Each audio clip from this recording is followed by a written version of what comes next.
Hello and I welcome you to Vigyan recharge. Paul Benowitz 51,000 एकड़ में फैले कर्टलैंड एयर बेस के नजदीक ही एक घर में रहते थे और एयरफोर्स बेस के नजदीक रहने की वजह से आकाश में लाइट दिखना कोई भी अजीब बात नहीं थी। लेकिन फिर उन्होंने अपने द्वारा बनाए गए रेडियो पर अजीब सिग्नल को इंटरसेप्ट किया जो कि मनुष्यों के द्वारा नहीं छोड़ा गया था। और जब पॉल ने इस अजीब सिग्नल के बारे में एयरफोर्स को बताया तो एयरफोर्स ने पॉल के सामने एक शर्त रखी कि वो इसके बारे में किसी और को नहीं बताएंगे और अगर वो ऐसा करते हैं तो एयरफोर्स उनकी रिसर्च को फंड करेगी।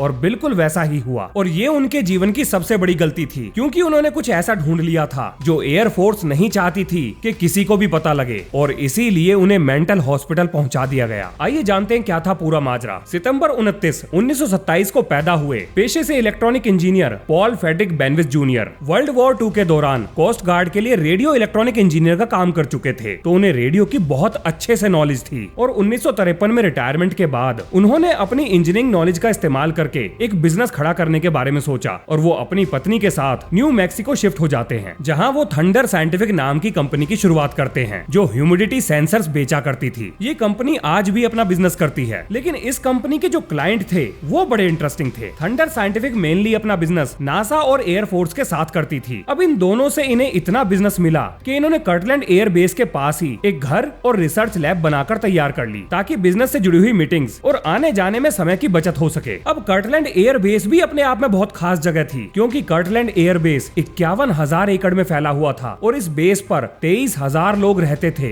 इस बेस पर science lab, weapon testing area और न्यूक्लियर वेपन की स्टोरेज फैसिलिटी भी थी। लेकिन जो चीज इस बेस को सबसे खास बनाती थी वो था सॉ यानी SOW, यूएस एयरफोर्स का स्पेशल ऑपरेशन विंग, जो कि दुनिया भर में अनकन्वेंशनल वॉरफेयर और अनमैन्ड एरियल व्हीकल के ऊपर रिसर्च के लिए पूरी दुनिया में चर्चा का विषय थी। और बाद में यही एजेंसी पॉल की बर्बादी का कारण बनती है। अब क्योंकि पॉल कर्टलैंड एयर बेस के नजदीक ही रहते थे तो वो अक्सर आकाश में रंग बिरंगी रोशनी देखते थे जिसे देखकर शुरुआत में उन्हें बिल्कुल भी अजीब नहीं लगा। लेकिन एक दिन उनका ध्यान गया कि ये जो रोशनी है हवा में इसकी गति एक एयरक्राफ्ट से तेज है, ऐसे किसी भी एयरक्राफ्ट से तेज है जो उस समय यूएस एयरफोर्स के पास था। अब ये बहुत अजीब बात थी। अब क्योंकि वो एक रेडियो इंजीनियर रह चुके थे तो उन्होंने एक रेडियो सिग्नल इंटरसेप्टर बनाया ये जानने के लिए कि आखिर इन तेज रफ्तार पर घूमती हुई रोशनियों से क्या कोई रेडियो सिग्नल आता है। और कमाल ही हो गया क्योंकि उन्होंने अपने रेडियो पे जो मैसेज इंटरसेप्ट किया वो इंसानों के द्वारा छोड़ा गया सिग्नल नहीं था। लेकिन वो इस नतीजे पर कैसे पहुंचे कि ये सिग्नल या मैसेज इंसानों के द्वारा नहीं छोड़ा गया, ये भी बहुत इंटरेस्टिंग है। पहली बात तो उन्होंने गीगाहर्ट्ज फ्रीक्वेंसी का इस्तेमाल किया जो उस समय मिलिट्री के द्वारा तो इस्तेमाल नहीं की जाती थी। दूसरी चीज, क्योंकि वो रेडियो सिग्नल के एक्सपर्ट थे तो वो इंसानों के द्वारा छोड़े जा रहे रेडियो सिग्नल को बड़ी आसानी से पहचान सकते थे और कोई सिग्नल इंसानों के द्वारा छोड़ा गया है या किसी और ने छोड़ा है इसमें फर्क करने के लिए उनसे बेहतर इंसान शायद वहां पर कोई और नहीं था। इसके बाद उन्होंने जब सिग्नल को एनालाइज करा तो उन्हें पता लगा कि ये तो डाटा बर्स्ट है। ये वो तकनीक है जिसमें रेडियो सिग्नल की मदद से कोड वर्ड में जानकारी को एक जगह से दूसरी जगह पर भेजा जाता है। अब उनके सामने सबसे बड़ी समस्या ये थी कि वो इस जानकारी को यानी इस डाटा बर्स्ट को कैसे डिकोड करें। अब क्योंकि उनके कोडिंग स्किल्स बहुत अच्छे थे तो उन्होंने खुद ही एक सॉफ्टवेयर कोड कर डाला और जब इन्होंने उस डाटा बर्स्ट को उस सॉफ्टवेयर के अंदर डाला तो इन्हें कोई भी मीनिंगफुल जानकारी उससे नहीं मिली। एक रेडियो इंजीनियर के तौर पे काम करने के दौरान उन्हें उनकी ट्रेनिंग के समय मैसेजेस डिकोड करने के लिए कॉन्टेक्स्ट नाम की चीज सिखाई गई थी। अब इसका क्या मतलब हुआ? देखिए, इस तकनीक के दौरान आप पूरे मैसेज का मतलब निकालने के बजाय उसमें दिए हुए शब्दों को पहचानते हैं और फिर बाद में उन शब्दों को इकट्ठा करके एक सेंटेंस बनाने की कोशिश करते हैं और फिर उस सेंटेंस से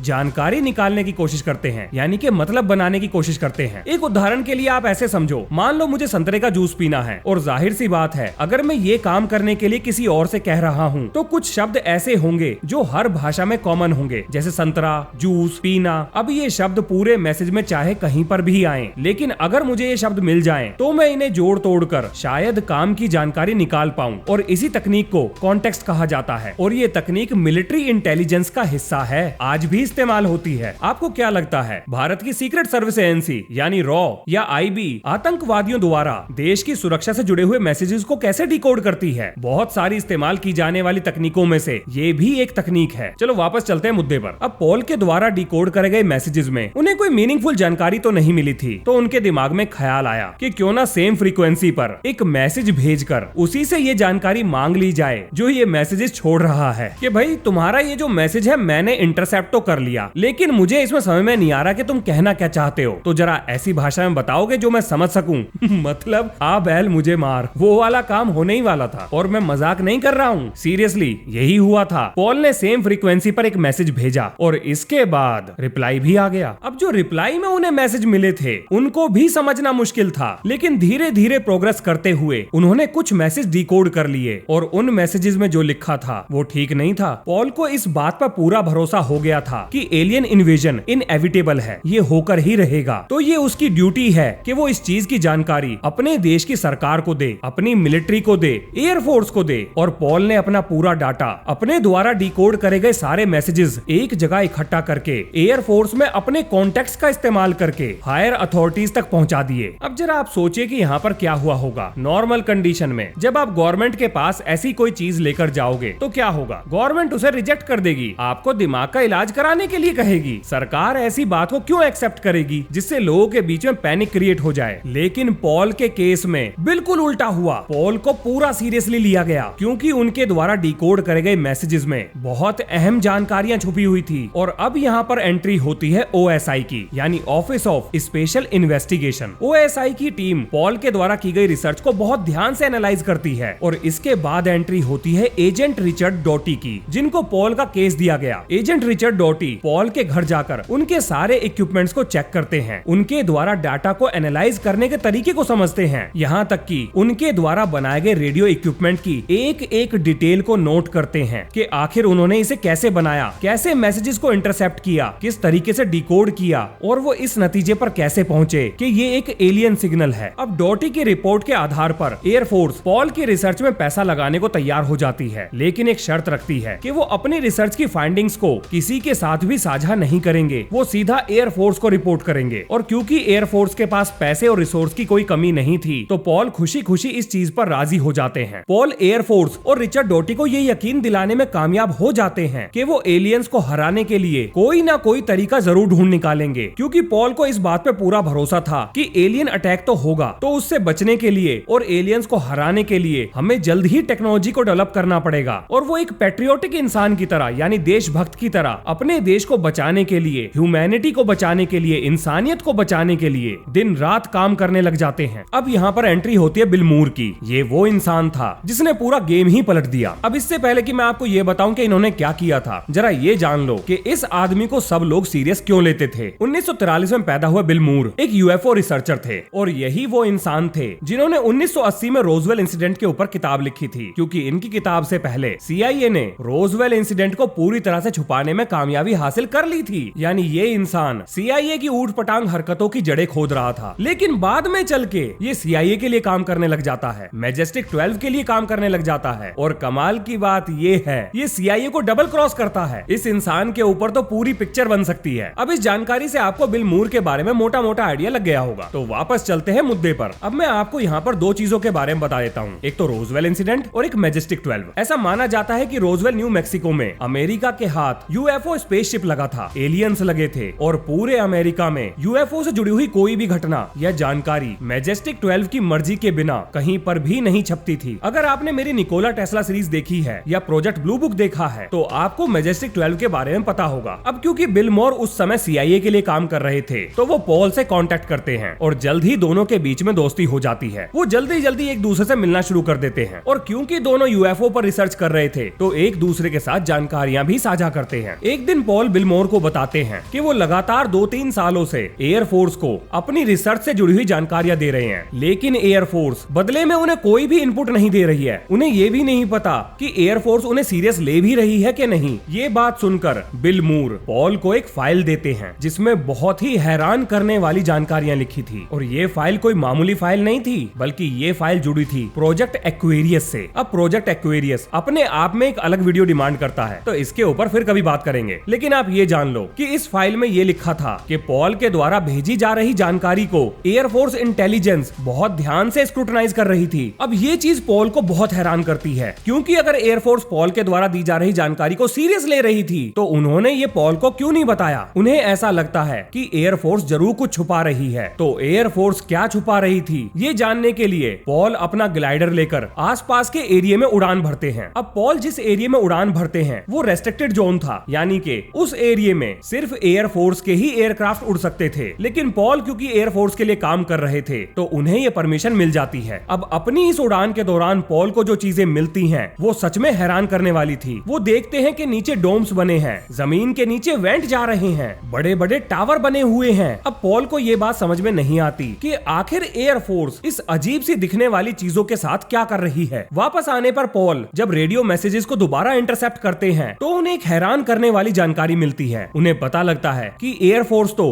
पहले से ही एलियंस के बारे में जानती थी, और तो और एयरफोर्स और एलियंस के बीच में एक समझौता भी हो चुका है। अब ये चीज पॉल को बहुत ज्यादा परेशान कर देती है। अब इससे पहले कि आप ये सोचो कि ये क्या ऊटपटांग चीजें चल रही हैं, तो जरा ये सुन लो, आपको सब समझ में आ जाएगा। But the Air Force has said time and time again, and this is a quote from Richard Horner, Assistant Secretary of the Air Force for Research and Development, all but a small percentage of these reports of unidentified flying objects have been definitely attributed to natural phenomena that are neither mysterious nor dire, end quote. Weather balloons, mirages, ordinary sky phenomena like meteors, airplanes themselves. What about that? In 1947, the Air Technical Intelligence Center at Dayton, the top Air Force intelligence men and scientists under contract, sent a secret document to the Commanding General of the Air Force saying that whatever these things were, they were real. In 1948, ATIC, the same group, sent a top secret estimate to the Commanding General, Hoyt Vandenberg, said these were interplanetary spaceships. If they don't exist, why the money? Why did the intelligence teams rush out every time there's a sighting?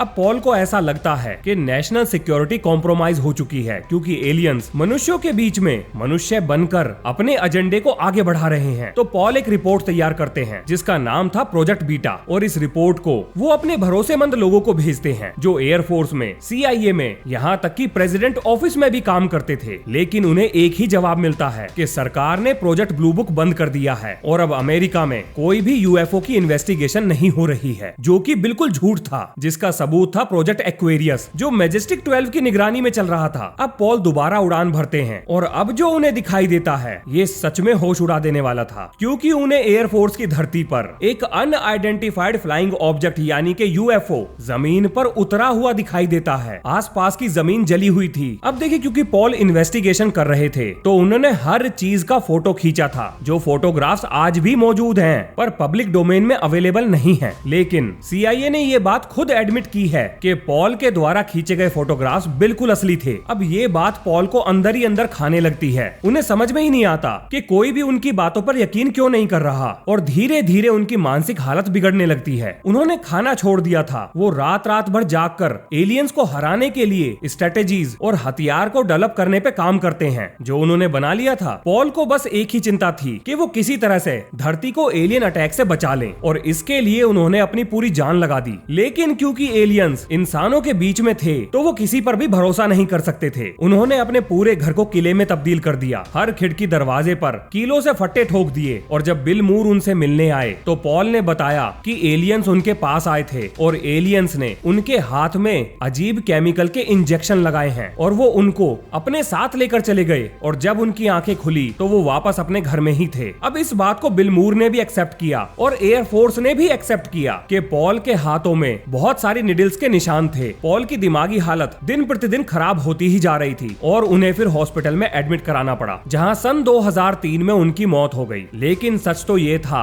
कि Paul को ये सब करने की जरूरत ही नहीं थी, क्योंकि उन्हें जो भी जानकारी मिली वो सारी की सारी जानकारी बिल्कुल झूठी थी। ये सारी इंफॉर्मेशन एयरफोर्स ने खुद ही पॉल को दी थी। ये सब कुछ एक सेटअप था, पॉल को अपने रास्ते से हटाने का सेटअप। पर पॉल तो एक देशभक्त इंसान थे, एक बिजनेसमैन थे। आखिर एयरफोर्स उन्हें अपने रास्ते से क्यों हटाना चाहेगी? आइए बताता हूँ। देखिए, कर्टलैंड एयरबेस में एयरफोर्स सीक्रेट हथियारों पर काम कर रही थी, जैसे कि ड्रोन टेक्नोलॉजी जो उस समय डेवलप नहीं हुई थी। और एयरफोर्स बेस पर आपस में कम्युनिकेट करने के लिए वो रेडियो फ्रीक्वेंसी का सहारा लेते थे और कोड वर्ड का सहारा लेते थे, क्योंकि ये वो समय था जब USSR पूरे अमेरिका में हर जगह मौजूद थे। तो एयरफोर्स अपनी सीक्रेट जानकारी को बचाने के लिए हर वो उपाय कर रही थी जो उन्हें करना चाहिए था। अब जब पॉल ने एयरफोर्स बेस से आ रहे रेडियो सिग्नल्स को इंटरसेप्ट कर लिया और एयरफोर्स को इसके बारे बारे में जानकारी दी तो एयरफोर्स को पता लगा कि पॉल बिल्कुल सही कह रहा है। अगर ये काम पॉल कर सकते हैं तो कोई और भी कर सकता है। इसलिए एयरफोर्स ने स्पेशल इन्वेस्टिगेशन एजेंट्स को पॉल के यहाँ पर भेजा, उनके इक्विपमेंट्स को देखने के लिए भेजा कि आखिर उन्होंने ये काम कैसे किया, ताकि एयरफोर्स अपनी सुरक्षा से जुड़ी हुई चीजों को और बेहतर ढंग से हैंडल कर सके। अब ये बात जब हायर अथॉरिटीज तक पहुंचती है कि एयरफोर्स के सीक्रेट वेपन और उनसे जुड़ी हुई जानकारियां कॉम्प्रोमाइज हो चुकी हैं और पॉल नाम का व्यक्ति एयरफोर्स के मैसेजेस को इंटरसेप्ट कर चुका है, तब अमेरिकी सरकार डिसाइड करती है कि उन्हें पॉल को अपने रास्ते से हटाना पड़ेगा, क्योंकि ये आदमी आगे चल के नेशनल सिक्योरिटी के लिए खतरा बन सकता है। अब आपके दिमाग में ये सवाल भी आ सकता है कि एयरफोर्स ने पॉल को सब कुछ सच क्यों नहीं बता दिया कि वो जो रेडियो फ्रीक्वेंसी इंटरसेप्ट कर रहा है वो एयरफोर्स बेस से ही आ रही है। वो इसलिए क्योंकि नेशनल सिक्योरिटी के मामले में इस तरह से लोगों पर भरोसा नहीं किया जाता। मतलब उस समय अमेरिकी सरकार तो भरोसे के मूड में बिल्कुल भी नहीं थी। तो अब यहाँ पर दो ऑब्जेक्टिव थे, पहला पॉल को वो जानकारी फीड करना जिसे पॉल ढूंढ रहा था, और दूसरा पॉल की मानसिक हालत को इतना बिगाड़ देना जिससे वो कभी रिकवर ना हो पाए। कमाल की बात ये है कि पॉल को जो इंजेक्शंस दिए गए थे वो भी CIA एजेंट्स ने दिए थे। उन पर 24 घंटे नजर रखी जा रही थी, उनकी हर एक एक्टिविटी को ट्रेस किया जा रहा था और उन्हें सीधा वही जानकारी दी जा रही थी जो वो ढूंढ रहे थे। जो एलियन शिप्स उन्होंने उड़ते हुए देखे वो जानबूझकर उनके लिए ही बनाए गए थे। ये सब कुछ एक सेटअप था और जो शुरुआत में उनकी ऑब्जर्वेशन थी वो एयरफोर्स के सीक्रेट एयरक्राफ्ट्स थे जिनके बारे में पब्लिक डोमेन में कोई भी जानकारी नहीं थी। तो जो तेज रफ्तार में उड़ती हुई लाइट्स पॉल देख रहे थे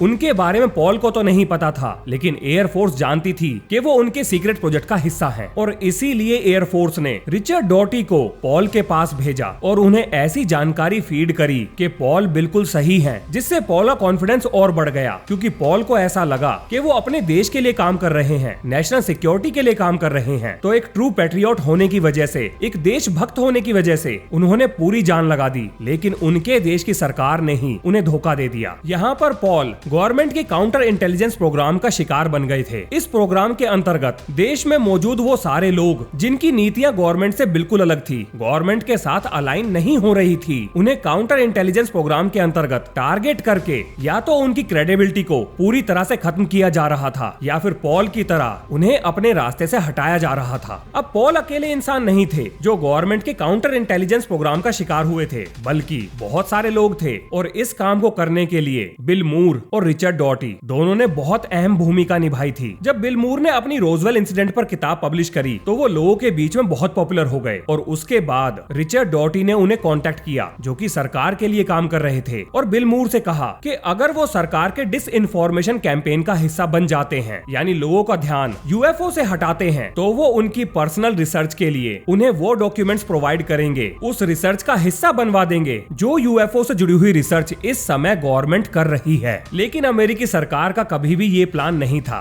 बल्कि अमेरिकी सरकार ये चाहती थी कि बिल मूर प्रोजेक्ट एक्वेरियस से जुड़े हुए डॉक्यूमेंट्स को पॉल के पास लेकर जाएं और उसके बाद पॉल इन डॉक्यूमेंट्स को पब्लिक कर दें, जिसके बाद गवर्नमेंट के ऑफिशियल्स पब्लिकली पॉल को एक्सपोज करेंगे, डिस्क्रेडिट करेंगे, उनकी क्रेडिबिलिटी को खत्म करेंगे और पॉल को ये पता लगेगा कि जिस इंसान पर वो भरोसा कर रहे थे, यानी कि बिल मूर, उन्होंने उन्हें धोखा दिया है और इस तरीके से बिल मूर की क्रेडिबिलिटी भी खत्म हो जाएगी, यानी एक तीर से दो शिकार हो जाएंगे। लेकिन बिल मूर इस चीज को समझ गए थे, वो ये जान चुके थे कि वो भी काउंटर इंटेलिजेंस का शिकार बनने वाले हैं और वो ये बात पॉल को समझाने की कोशिश करते हैं, लेकिन पॉल बिल मूर की बातों पर यकीन नहीं करते क्योंकि उनके दिमाग पे एक चीज सवार हो चुकी थी कि उन्हें अपने देश को बचाना है। अब इस बात को बिल मूर ने पब्लिकली ऑन टीवी कहा है कि कैसे गवर्नमेंट ने काउंटर इंटेलिजेंस के नाम पर देश में हजारों लोगों को बर्बाद किया है और जब ये बात उन्होंने टीवी पर बोली तो उनसे माइक छीन लिया गया। ये वीडियो इंटरनेट पे अवेलेबल है।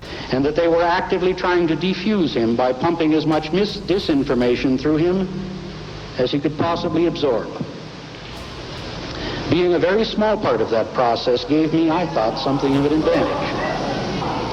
It became my intention to play that advantage for all the information I could get out of it. Benowitz, for his part, frankly, frankly, I'm a little ashamed. और इस चीज को bill मूर ने मुफोन convection के दौरान admit किया था। मुफोन एक नॉन गवर्नमेंटल ऑर्गेनाइजेशन है जो हर साल पूरे देश में अलग अलग यूएफओ की घटनाओं से जुड़े हुए लोगों को इकट्ठा करके उनके एक्सपीरियंस को एक दूसरे के साथ साझा करती है। और इसी मीटिंग के दौरान बिल मूर ने यूएस गवर्नमेंट के काउंटर इंटेलिजेंस प्रोग्राम को लोगों के सामने एक्सपोज कर दिया था, यानी CIA को डबल क्रॉस किया था। अमेरिकी सरकार ने यूएफओ से जुड़ी हुई इतनी सारी डिसइंफॉर्मेशन पब्लिक डोमेन में पहुंचा दी थी कि ये पता लगाना बहुत मुश्किल हो गया था कि कौन सी जानकारी सही है और कौन सी गलत, किस पर भरोसा किया जाए और किस पर ना किया जाए, क्योंकि सरकार ये कभी भी नहीं चाहती थी कि लोग इस चीज में इंटरेस्ट लें या लोगों तक असली जानकारी पहुंचे। सरकार ये चाहती थी कि यूएफओ वाली घटनाएं मेन स्ट्रीम का हिस्सा बन जाएं, इतनी ज्यादा कॉमन हो जाएं कि लोगों को ऐसा लगे कि जो लोग भी इसके बारे में बात कर रहे हैं उनका दिमाग खराब है, क्योंकि वो इसे सीरियस समझ रहे हैं। और इसी कैंपेन का हिस्सा था प्रोजेक्ट ब्लू बुक, जिसमें प्रोफेसर जे हाइनेक सरकार के लिए काम करते हुए यूएफओ से जुड़ी हुई हर घटना को डीबंक करने का काम कर रहे थे। I'm Richard Doty. I was assigned as a special agent with the Air Force Office of Special Investigations at Kirtland Air Force Base. I was a counterintelligence officer at the base, and one of my jobs was to conduct counterintelligence operations at the base. And during my time there, my first few months there, I was briefed into a special access program involving the U.S. government's investigation and contacts with extraterrestrial, the visitation of these extraterrestrials to Earth. I was read into the project in the summer of 1979, and the briefing was it was a special access program. They have a special security clearance to have access to it, and I was briefed into it by an Air Force colonel from Washington who came down and briefed myself and a couple other people into this program. They showed us the movie. They actually showed us I believe a 16mm movie on the recovery. Obviously the movie was highly classified. The narrator of the movie detailed when the crash occurred, approximately when the crash occurred in the latter part of June of 1947, and the recovery, showing military personnel at the recovery site, recovering the bodies at the site, and the craft that was at that site. तो यहाँ से एक चीज तो clear हो गई कि आप सरकार के खिलाफ नहीं जा सकते, क्योंकि अगर सरकार को ये बात पता लग गई कि आप नेशनल इंटरेस्ट या गवर्नमेंट के खिलाफ काम कर रहे हैं, तो सरकारें अपने रिसोर्सेज का इस्तेमाल करके आपका कैरियर, आपकी क्रेडिबिलिटी, आपकी पर्सनल और प्रोफेशनल लाइफ सब कुछ बर्बाद कर सकती है। इससे कोई फर्क नहीं पड़ता कि आप कितने ईमानदार हैं या देशभक्त हैं। अगर आपके विचार गवर्नमेंट के साथ अलाइन नहीं है तो इसका मतलब आप गवर्नमेंट के खिलाफ हैं। अब मैं यहाँ पर आपके विचार भी जानना चाहूंगा कि आपको क्या लगता है, जो भी इंफॉर्मेशन सरकार हमें फीड करती है, क्या हम उस पर भरोसा कर सकते हैं? भारतीय सरकार पर भरोसा कर सकते हैं? आपको क्या लगता है? लिखिए अपने जवाब कमेंट में। तो इसी नोट के संग ये है इस वीडियो का अंत। मिलते हैं नेक्स्ट वीडियो में। जय हिंद, जय भारत।